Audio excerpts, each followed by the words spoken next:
নমস্কার ভিউয়ার্স, আজকে তোমাদের আমি রেস্টুরেন্টের মতো করে লাল লাল চিকেনের ঝোল রান্না করে দেখাবো।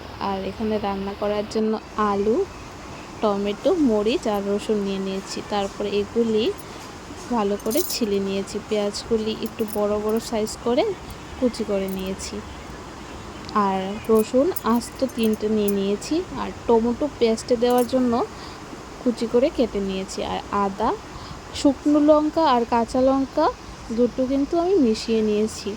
আর রসুন ছিলে নিয়েছি, যেগুলি পেস্টে দেওয়া হবে। আর আলুগুলিকে কিন্তু আমি একটু কেটে নিয়েছি যাতে মশলাটা ভিতরে ঢুকতে পারে। চলো পুরো ভিডিওটা স্টেপ বাই স্টেপ দেখে নাও, একটু স্কিপ না করে। আর কথা দিচ্ছি, রেস্টুরেন্টে গিয়ে চিকেন খাওয়া ভুলে যাবে। এইরকম করে একবার বাড়িতে যদি রান্না করে খাও। তারপর সবগুলি কিন্তু ভালো করে আবার ধুয়ে নেব। ধুয়ে নিয়ে কিছু পরিমাণে পেঁয়াজ রেখে দেব আর কিছু পেস্টে দিয়ে দেব। আর পেস্টের জন্য নিয়ে নিয়েছি মরিচ, টমেটো, আদা, রসুন। এখন সবগুলি পেস্ট করে নিলাম। তারপর এখানে কিন্তু 1 কেজির উপরে মাংস ছিল। আর এখন সবগুলি ভালো করে ধুয়ে নিয়ে তারপর কড়াইতে একটু তেল গরম করে আলু আর রসুনগুলো ভালো করে লাল লাল করে ভেজে নেব।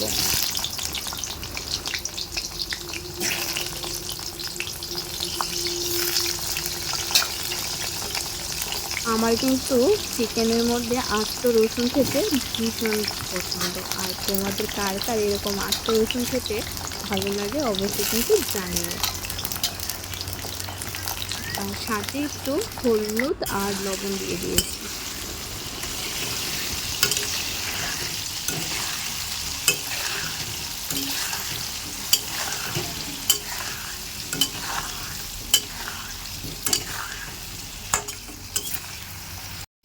হয়ে গেলে আদা রসুনের যে পেস্টটা করেছিলাম ওইটা দিয়ে দেব।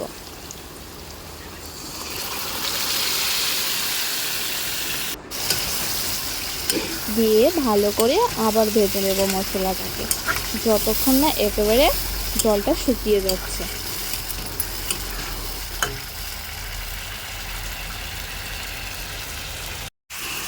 এবার ভালো করে ভাজা হয়ে গেলে তারপর কিন্তু মাংসটা দিয়ে আবার 10 মিনিটের মতন কিন্তু ভেজে নেব। এখানে ভাজা হয়নি। এবার মাংসটা দিয়ে দেব। মাংসটার সাথে ভালো করে মিশিয়ে নেব। মিশিয়ে 10 মিনিটের মতন কিন্তু কষিয়ে নেব। যত ভালো করে কষানো হবে তত কিন্তু টেস্ট ভালো আসবে।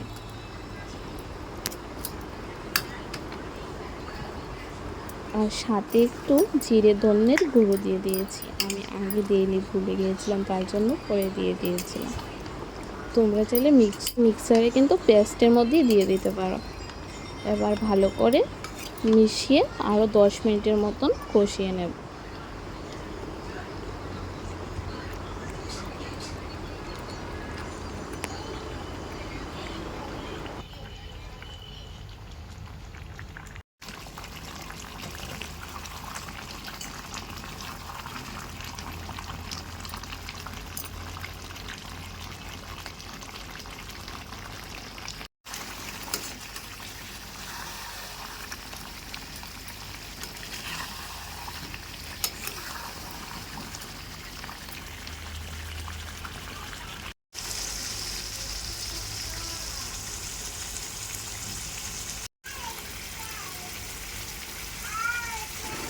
মাংসটা কিন্তু পুরোপুরি সেদ্ধ হয়ে গেছে।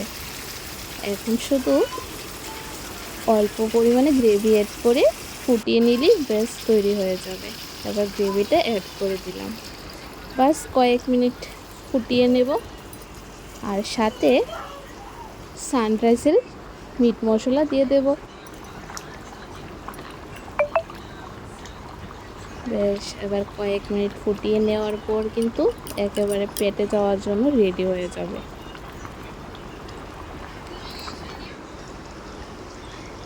এই দেখো তৈরি হয়ে গেল।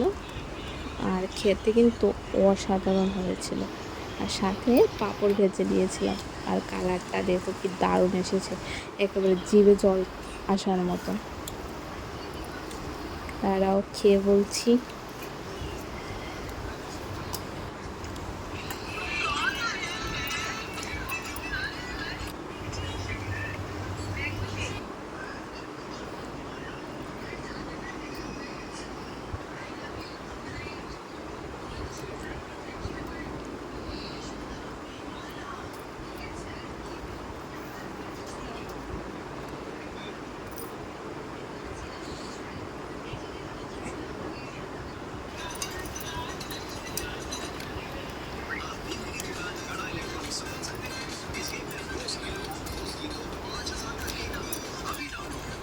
খেতে কিন্তু অসাধারণ হয়েছিল। অবশ্যই কিন্তু তোমরা এইভাবে একবার রান্না করে খেয়ে দেখো। আর যদি আমার রেসিপি ভালো লাগে অবশ্যই কিন্তু চ্যানেলটাকে সাবস্ক্রাইব করে রাখো। টাটা।